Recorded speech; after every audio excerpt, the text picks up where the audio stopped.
right, hey, welcome back to the Sloppy Modeler. Welcome to build log number 2 of the Millennium Falcon from Star Wars Rise of Skywalker, the 144th edition from Bandai.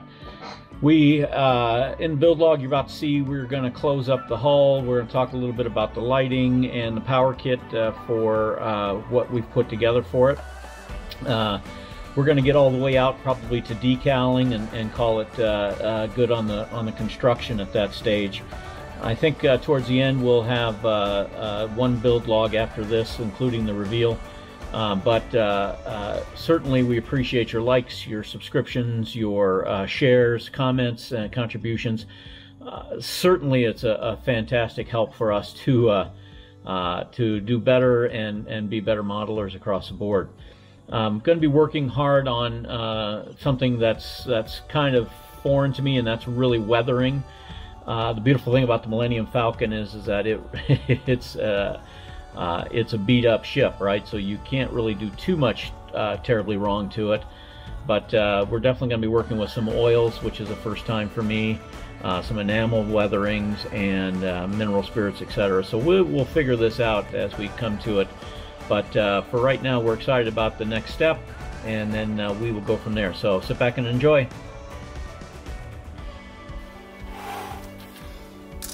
All right. Hey, welcome back to the Millennium Falcon, working on the Levitating Millennium Falcon with the lighting scheme as we're going to.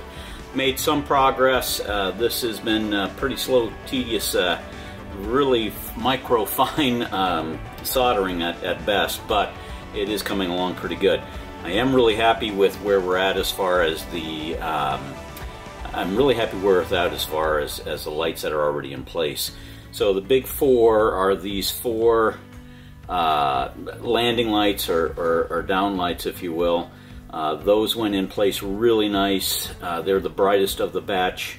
And then we've got these other two lights here in the back that are also white. And then there will be 4 more white lights here. 1, 2, 3, and 4 that will be lit up. I just haven't done that wiring yet, but we're getting there. Additionally, I've got 2 of the red lights in the back that are just, for lack of a better word, I want them to glow, if you will. I don't want them just to be overpowering and just crushing at that point. And then I've also included in red port lights and starboard lights, and those. And again, all of these have different resistor levels and different size bulbs in them. And we'll flip it over in a minute and take a look at that. These 4 are going to be on one circuit that will flash with a Flytron board. And when we come to that, I'll spend a little more time with it. You see, we've still got quite a tangle underneath the front end here. And that's okay, because as I mentioned, under here we've got 10 more lights that are going to go in. So all 10 of these have to be done. These have been wired in with resistors. These have not done so yet. Probably what I am most super happy about is the way that turned out there, the back of this. And again, that's cob lighting. It goes the entire length of that engine component there, and not a hot spot to be found. It's just super deliciously diffused. That's my own phrasing, but that is, I'm just super happy with the way that has turned out, and looking forward to that when it's finally lit up. As you can see, I've got to use some tulip over a lot of these bulbs. That's not been done yet, but we'll get to that after the rest of this front end is wired in. Really working hard to, as you can see, my wiring, it doesn't look super neat here, but believe me, this is what I would consider super neat, because they're tying in all across the board. And I can tie all of this in on one hot and one negative, or one black, across there, and that will be, again, one more line. And it should be cleaned up to look something like this. The big key is just to manage all of these resistors here. And just pack them away, and I think there's room down in here to do that. So we'll have to get tulip or black. I use black fabric paint over that to pull that together. So that is the start of the That's the start of the bottom of the hull with the lighting that goes on there. I'm going to turn that off. I ran that for 10 hours and just not a overheat or anything, and that's awesome. I want to take a minute and talk about the power system for this. And you're going to go, what in the world are you working on? But it'll make sense. So this is again the 3.7 volt battery that I have, and it's an 1800 milliamp battery, 6.7 watt hours. It comes out to a USB chargeable, and I'm super excited about that because that's USB-C. That charges it and keeps it from under voltage at that point. From there, we've gone over to a variable adjustable voltage output, and I've got this running at 5.6 volts or 5.4 volts at the moment. So basically just bring your voltage in, and then you turn this little tiny knob right here, turn it into, I'm not sure, you can play with that. And then we're off to this little tiny switch right here. And that little tiny switch will go in right here at that spot, and you'll just see just one switch over there, and I might even paint it white, might leave it black. This will all get weathered and decaled and all that, so I'm not worried about the appearance of the external on that for right now, but that is the next step as far as that goes. So we're definitely making progress there. The way that that fits in, and I'm absolutely super geeked about that, this battery fits in something to the tune of like that, and then this fits here, and then this will actually pop down inside of this. See if we can get it all the way there. Yep, like so. Being careful to have that, and then pièce de résistance, because this is a USB-C magnetic charger. And what I've done is I've went ahead and routed an area in there, right there. Hopefully you can see that. And then what happens is that this USB-C simply slots into there, and then the USB-C charger slots into that. If I can get it to mate up.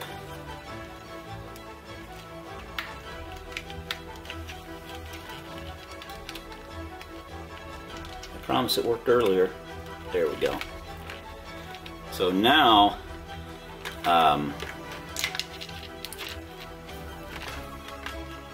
this slides down here.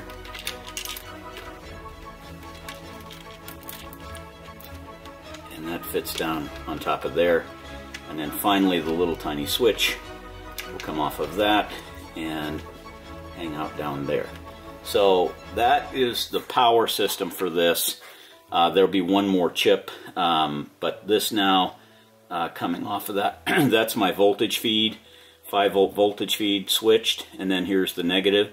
So we'll tie all this in and together, and then I'll probably just hot glue that or double stick tape it down, one of the two. But that is super cool to be able to put this out 3.7 volt out to 5 volt. And then, like I said, it's got this USB-C adapter charger now that's magnetic, and so you don't have to struggle with it. And what that looks like on the side, and you know, I'm happy with that too. And I might do some other metallics around that, even though it's not Canon. I'm perfectly fine with that because it looks just enough when it's flying by itself that I think that'll be acceptable to me. You can see here in the back the long strip of that Cobb onboard lighting, which is blue, and it doesn't quite go the whole length, but those blues are long sections, so you would have a third one that would go too long, so it's a nice compromise, and I'm really happy with the way that that looks. So that is power, that is voltage. Like I said, I've got one more component in there called the Flytron, and of course we've talked about the magnet before, but there's plenty of room in there for that magnet to go in. And then once that's in and done, we are off to the races. So that is the lower hull and the power system. The upper hull, on this. Here is my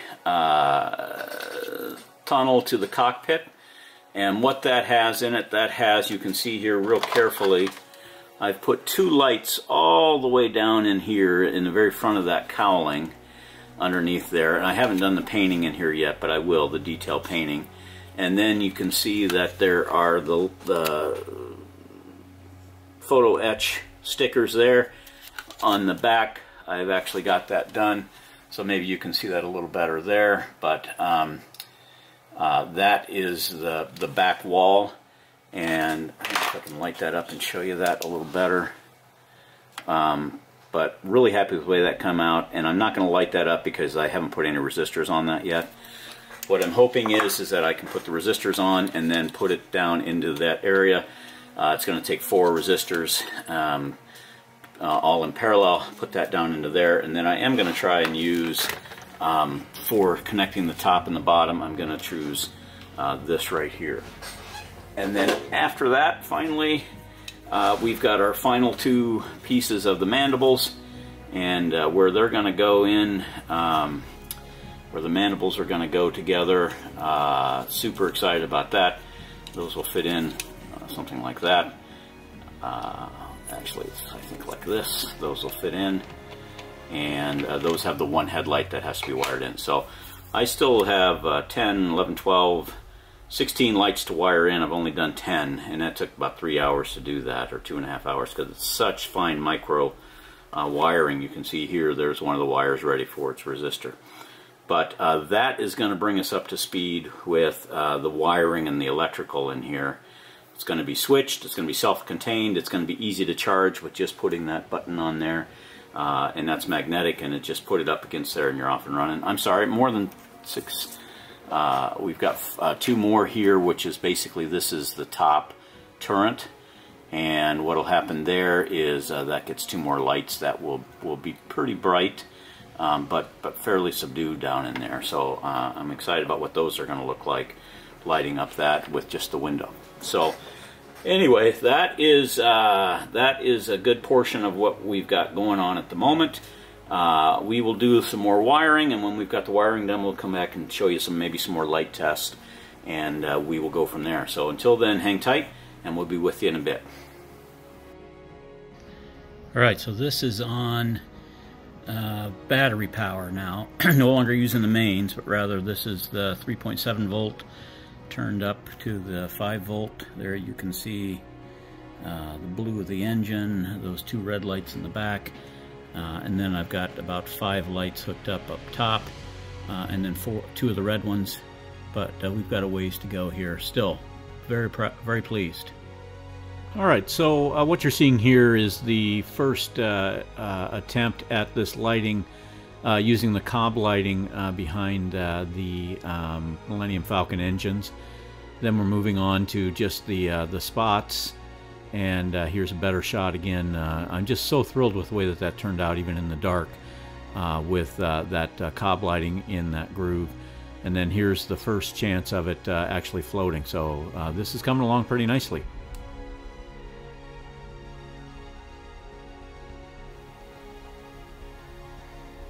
Alright, so we are seeing the first mock-up with the Millennium Falcon here at Tatooine.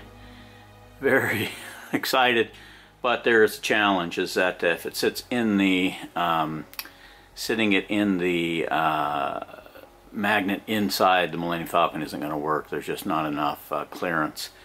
So I'm going to work on a way to disguise that magnet, and we'll figure it out from there.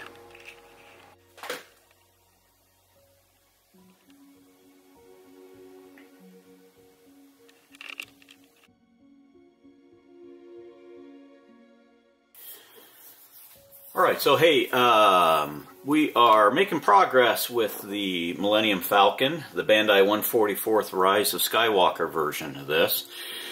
We have closed up the Millennium Falcon, and we have got it to where it is floating. Now, I do have to, admit defeat in a couple of things. First of all, the base is awesome.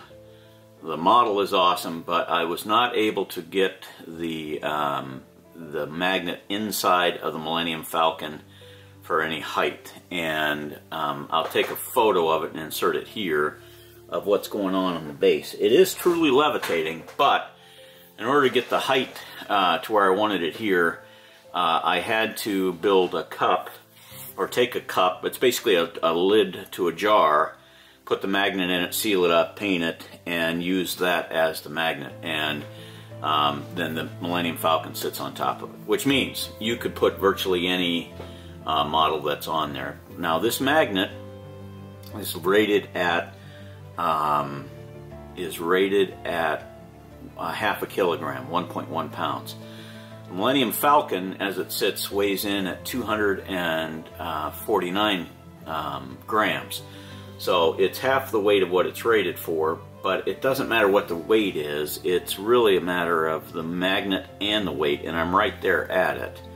Now I did find on Amazon a magnet that is a 1 pound magnet, but it's still only about 2 centimeters of height. You know what? I'm gonna say okay with that. So Millennium Falcon is on there, and so the base is pretty well done. I'm not gonna mess with it anymore. I'm happy with that, and we'll do a few beauty shots of that at the reveal. But we still have a lot of work to go on the Falcon itself, and that is also a significant challenge. But we'll get there. So I'll go ahead and take this off now, and I'll hopefully show you the magnet underneath. So there's the magnet underneath, and shows it floating, and it did raise up. You know, it raises up pretty good. But when you consider the 1 kilogram weight, you have to consider both this and the magnet weighs almost. So we're right there at the base, and then you add in the height of, you know, almost a centimeter of sand and so forth under that. We've taken most of the height out of that. If you put something super light onto it, it doesn't move very much at all. It's able to really take the weight pretty easily at that stage. But regardless, it's not exactly what I wanted, but it's what we have. So that is the base in a nutshell as we're coming to it. So we can take that off and turn this off, and now turn our attention to the Millennium Falcon itself. And I've got just a little tiny switch here on the bottom of the Millennium that lights it up. And these lights on the bottom I'm super thrilled with. So we've got our red lights there, the big lights over the ramp entrances, if you will. A couple of smaller 4 lights here for landing lights. And then we've got our port side flashing reds. You can see them come up, and I've got that encased in this. I'm not going to take it out, and that's the pattern I like. So it comes on, brightens, flashes, and then fades out. And then I've got our 2 starboard side green lights here, and then in the back the 2 red lights again for the back. Now the only thing that I really am not thrilled with, you know, if you took the thing from here, it looks great. You got the 2 red lights here, but if you look at the symmetry of it, I lose that with this red light here. You could have made the case that that should be a green light and just solid green light, and that's a solid red light, but for what it's worth, we're there. And then you've got these 2 extra white lights that are here. I'm very pleased with the way that this turned out as far as using high-end resistors on these reds. They've got like 1,000 ohm resistors. Even these lights here, the white lights, the smaller ones, we put 1K resistors on those, and then only like 300 ohm resistors on these big white lights that we wanted so bright at that stage. Up here at the front, same thing. Those have got 300 ohm resistors on them, and I think those turned out just really, really nice. They, in person, they give just such a nice look, probably washed out on camera.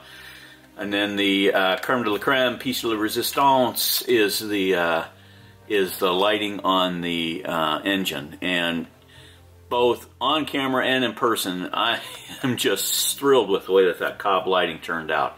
Thrilled. It looks dead on to what you recognize as the Millennium Falcon. So that's the good part. The challenge is, and you can't see it with all the bright light, maybe we can take this down just a touch. Yeah, there's some light bleed coming through on the canopy. This is still taped off.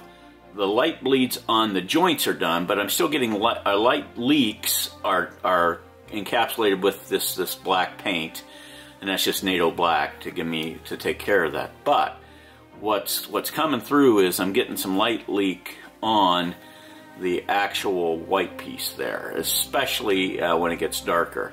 So what I'm going to do is I'm going to spray over that with black.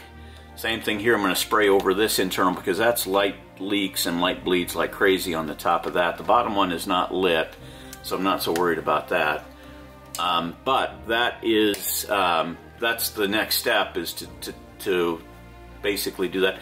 There are some tiny light leaks like right through here.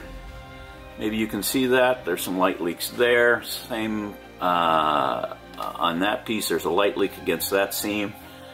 Not on that one, maybe some there. So what I'm going to do is, and then there's also some light leak in here where this gap is, right? And so what I'm going to do is I'm going to fill that, any of those light leaks, I'm going to fill that with my microcrystal clear, which I use in this super fine line applicator. It works great.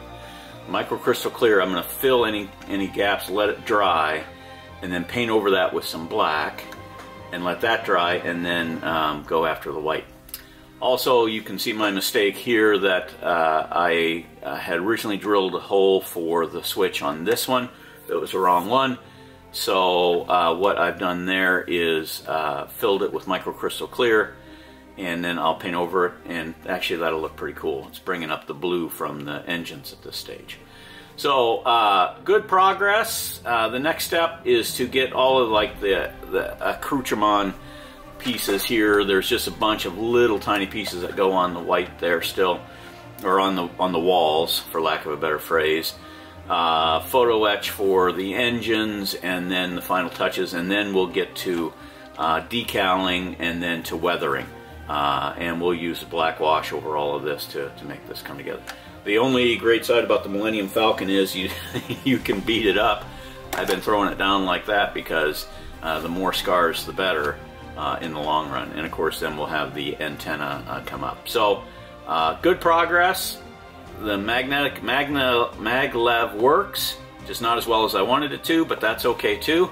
It still makes for a very cool piece when we're all said and done. So let me get to work on painting, light blocking, and we'll go from there. So we'll talk to you in a bit. Thanks. Okay, hey, we are kind of sprinting towards the finish line on the Millennium Falcon, floating Millennium Falcon. And we'll show you the results of that when it comes to the final reveal. Essentially, construction is finally complete, painting is complete, and now I'm working on the weathering.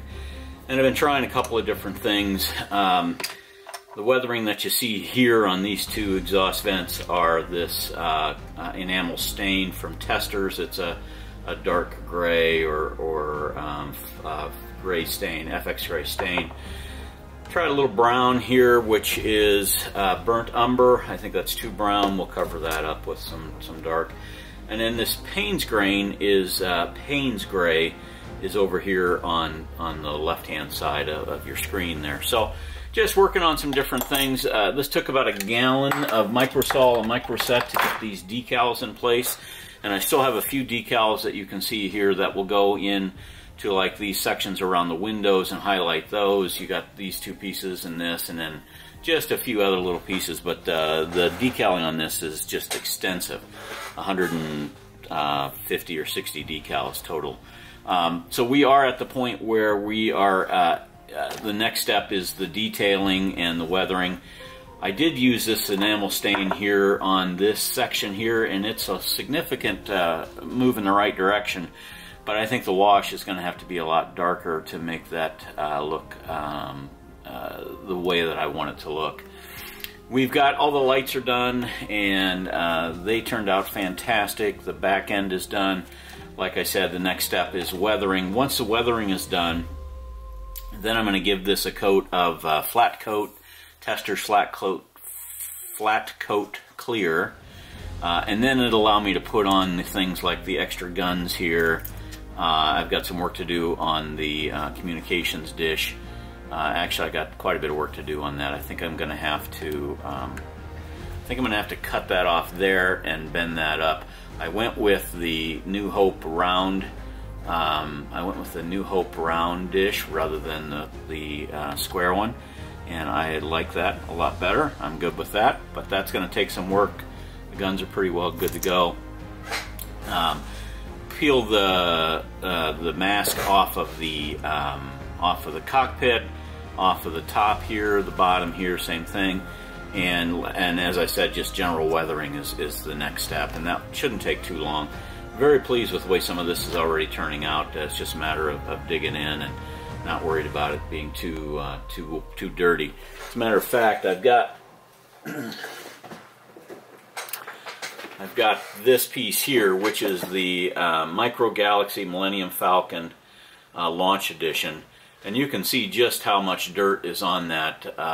Wildly inaccurate, but kind of a cute little play toy there. It's got lights, it's got the figures here. This is a New Hope version of that, and I thought kind of cool. But the Bandai kit is much more accurate and much more satisfying as far as putting it together with all the weathering and all that. So that's going to be the next step. Do the weathering, and then the weathering, then the flat coat. And then finally, after the flat coat is on, I'm going to take either microcrystal clear or solar res and fill in all of the lenses here and make that happen. You can see I've actually tried to weather this, and it just needs much darker weathering than what we've got. And I've watched some tutorials and videos on weathering other people have done, and we'll get there. There's a few more parts that need to go on here, just a few, and then we're moving towards the finish line here. So this is going to bring this to a conclusion, this build log to a conclusion. Thanks for coming along with me on this. The final video will be next, the final reveal. We'll show some of the weathering activities, some of the clear coating, and just some final nitpicks and touches. And then we'll get to the reveal on its base diorama and how that goes. So it has been quite a little bit of a journey, but I'm thrilled with the way that my first Millennium Falcon has turned out, and we'll get more of that when we come to the end. So for now, thank you very much for your subscriptions, your shares, your likes, your comments, your support on this channel. Looking to do quite a bit in 2024.